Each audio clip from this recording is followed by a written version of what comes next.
నమస్తే. ఏదైతే నిన్న పార్లమెంట్ సమావేశాల్లో బీజేపీ ఎంపీ తేజస్వి సూర్య అనే వ్యక్తి తెలంగాణ రాష్ట్ర ఏర్పాటుని పాకిస్తాన్తో పోల్చడం జరిగింది. ఇదే ఇష్యూ గురించి మనతో పాటు మాట్లాడడానికి కాంగ్రెస్ అధికార ప్రతినిధి ఇంద్రా శోభన్ గారు మనతో పాటు ఉంటూ మాట్లాడితే ప్రయత్నం చేద్దాం. మేడం నమస్తే. ఏదైతే మేడం 1200 మంది అమరవీరుల ఆత్మ బలిదానం మీద వచ్చిన తెలంగాణని ఒక పాకిస్తాన్తో పోల్చడం జరిగింది, ఎలా చూడొచ్చు సార్? సో దురదృష్టం అనాలి. ఎందుకనంటే ఈ దేశం ప్రధానమంత్రి నరేంద్ర మోదీ గారు చెప్పినటువంటి వాక్యాలని తననే అనుసరిస్తున్నట్టుగా ఇవాళ నిన్న పార్లమెంటు సాక్షిగా తేజస్వి చెప్పినట్టు సూర్య తేజ చెప్పినటువంటి విషయాలు మనం చూడాల్సిన అవసరం ఉంది.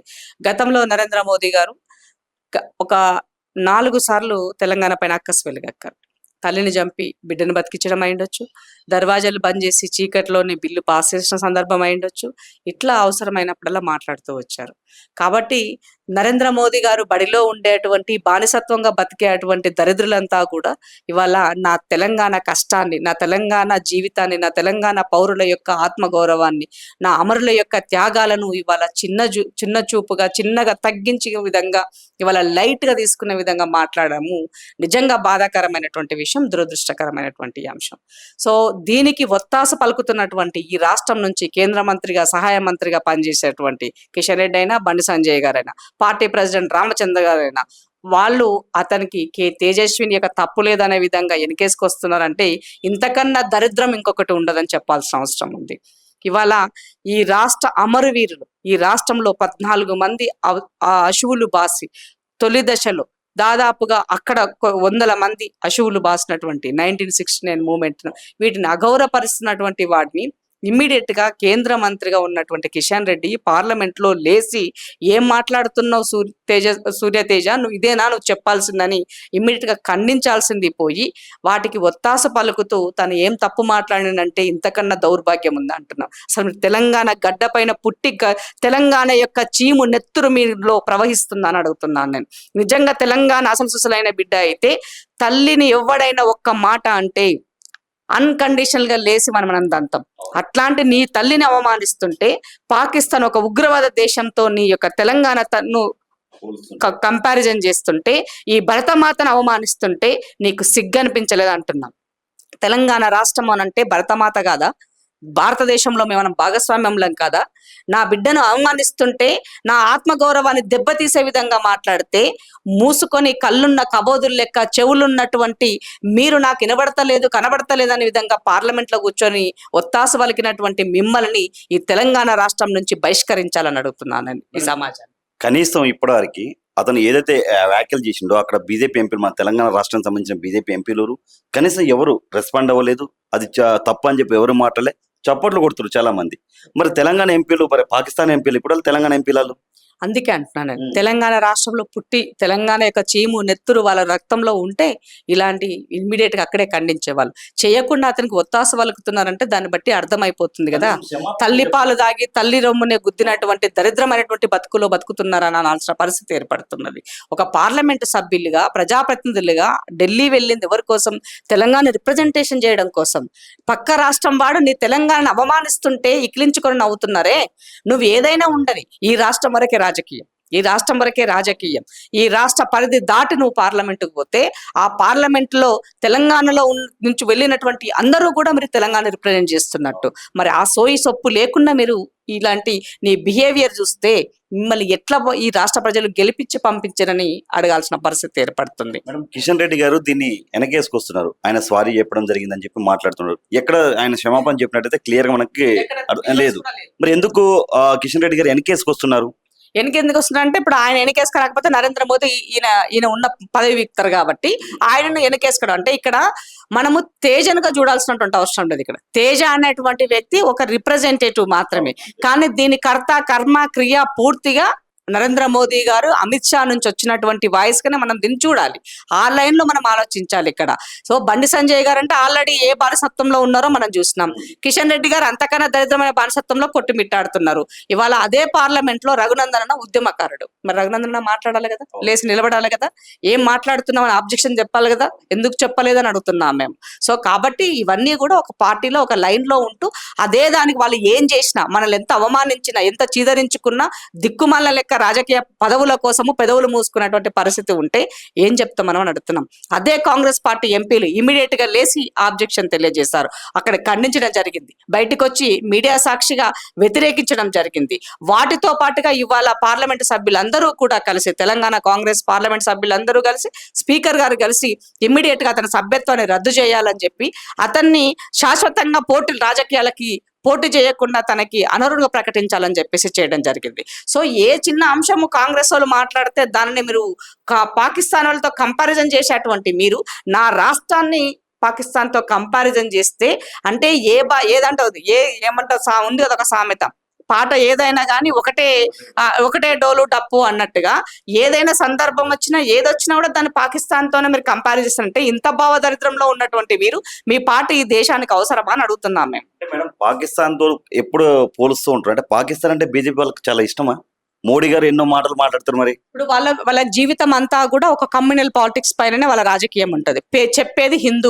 చెప్పేది హిందువులది, చేసేది అంతా కూడా అటు పాకిస్తాన్ బూచిగా చూపాలా, ఉగ్రవాదులను బూచిగా చూపించాలా, ఈ దేశంలో ఉన్నటువంటి ముస్లింలను బూచిగా చూపాలా.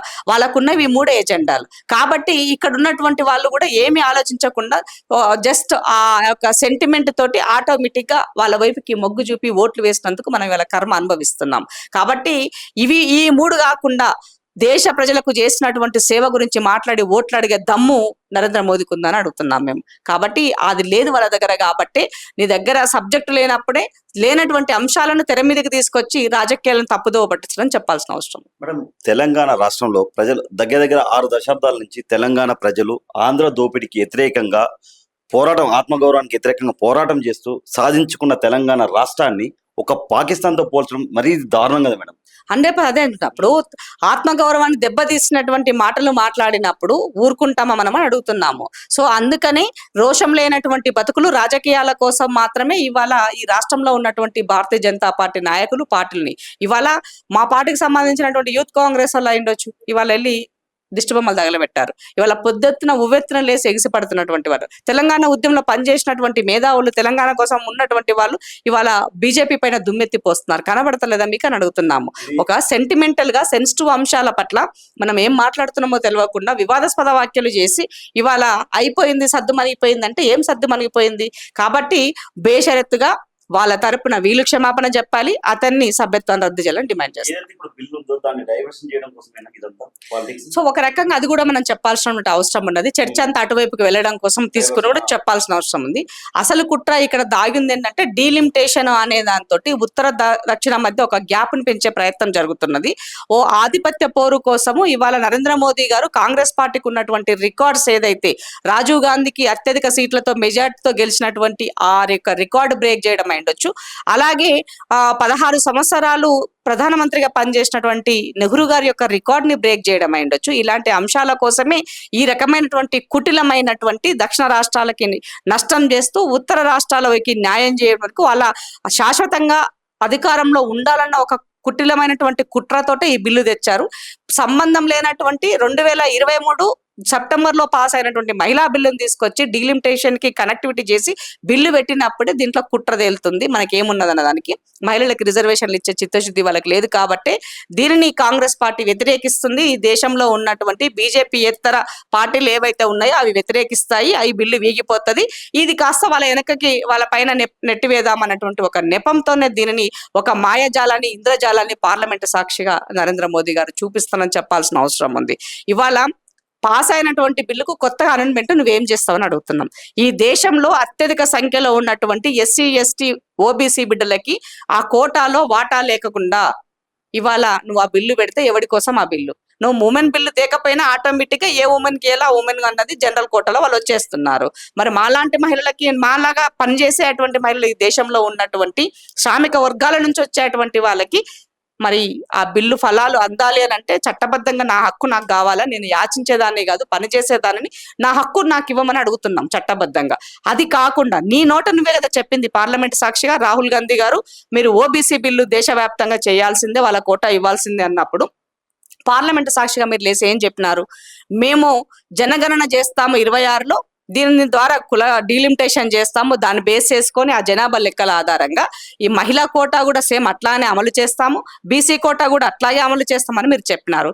సో ఇవాళ నువ్వు చేసే అటువంటి జనగణనలో బీసీలకు సంబంధించినటువంటి ఇన్ఫర్మేషన్ తీసుకునే కాలమే అందులో లేదు. మరి అలాంటప్పుడు మనకు కనబడుతుంది కదా. అందుకనే ఎస్సీ ఎస్టీ బీసీలకు సంబంధించిన పూర్తిగా బీసీలను అధికారానికి దూరం చేసేటువంటి ఒక కుట్ర జరుగుతున్నది.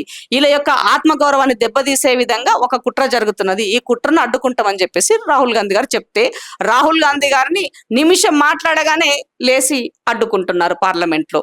తను ఏం మాట్లాడినా కూడా అడ్డుకునే పరిస్థితి కనబడుతున్నది. కాబట్టి అధికారం మీ చేతిలో ఉంది కానీ దుర్వినియోగం చేస్తే ప్రజల చేతిలో కూడా ఓటు హక్కు ఉన్నది. అవసరం సందర్భం కర్ర కాల్చి వాత పెడతారు. తెలంగాణ ప్రజలందరినీ ఆత్మగౌరవాన్ని ఆ అవమానపరిచి వ్యాఖ్యలు చేసిన ఎవరైతే తేజస్వి సూర్య అనే వ్యక్తికి మీరు ఒక తెలంగాణ ఆడబిడ్డగా ఇక్కడ తెలంగాణలో ఉన్న బీజేపీ పార్టీకి ఎలా సమాధానం చెప్పబోతున్నారు? సో తెలంగాణ ఆడబిడ్డగా ఉండొచ్చు, ఉద్యమంలో పనిచేసినటువంటి మేము 100% తను క్షమాపణ చెప్పాలి, తన సభ్యత్వాన్ని రద్దు చేయాలని డిమాండ్ చేస్తున్నాం. ఈ రాష్ట్రంలో ఉన్నటువంటి నాయకత్వం వహిస్తున్నటువంటి బీజేపీలందరూ కూడా ఇమీడియట్ గా ఆ దుర్మార్గుని శిక్షించాలని పార్టీ తరఫున పార్టీని కూడా సస్పెండ్ చేయించాలని చెప్పేసి డిమాండ్ చేస్తున్నాం. లేదంటే మీరంతా తెలంగాణ రాష్ట్రంలో ద్రోహులుగా మిగులుతారు, మిమ్మల్ని తిరగనీయం.